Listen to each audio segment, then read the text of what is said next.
Hello student, तो कैसे हैं आप लोग। उम्मीद करते हैं आप लोग अच्छे होंगे, ठीक है, और अपनी पढ़ाई अच्छी तरीके से करते होंगे, ठीक।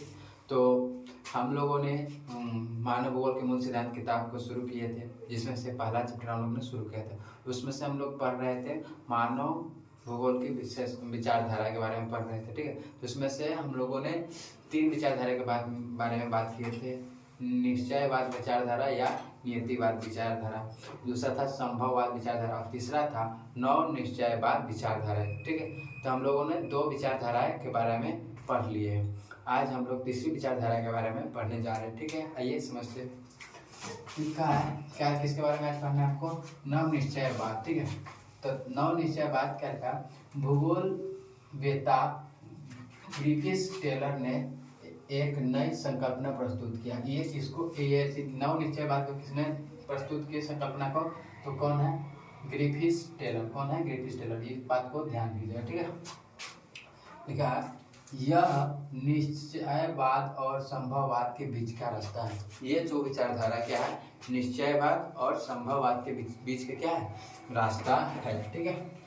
इसको रुको और जाओ निश्चयवाद भी कहा जाता है। तो ये जो नव निश्चयवाद है, इसको कौन से नाम से और जाना जाता है, तो रुको और जाओ निश्चयवाद के नाम से भी जाना जाता है, ठीक है।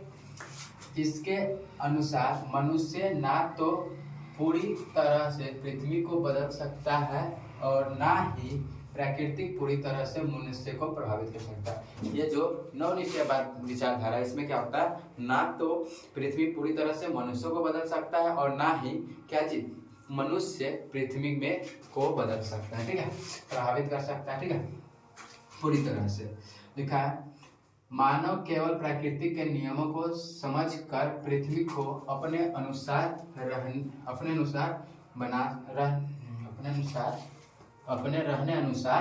बना सकता है, ठीक है। ये जो है नव निश्चयवाद, इसमें क्या होता है, मानव केवल प्रकृति के नियमों को समझकर, क्या होता है इसमें, मानव प्रकृति के नियमों को समझकर अपने रहने अनुसार बना सकता है, ठीक है। इसमें ज्यादा सिरखानी नहीं करें, पूरी तरह नहीं बदलेगा, क्या अपने रहने अनुसार बना सकता है।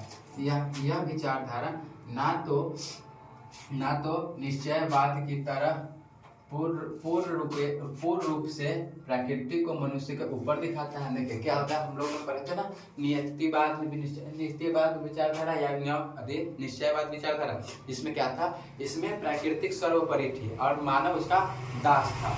और जो संभववाद विचारधारा पढ़े थे, उसमें क्या था, जो प्रकृति को मानव पूरी तरह से उसके नियमों को समझ गया था और उसके बाद उसको पूरी तरह से क्या करता था, प्रभावित किया करता था, ठीक है।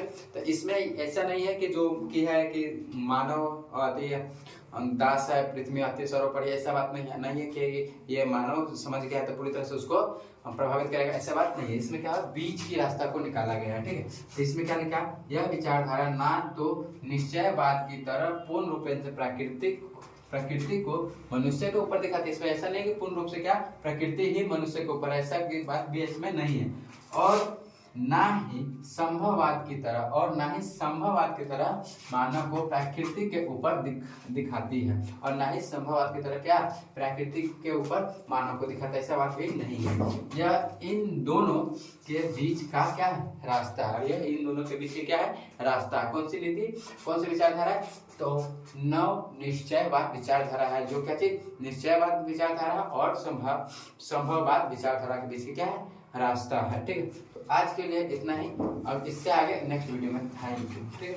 धन्यवाद। लाइक करें, शेयर करें, कमेंट करें।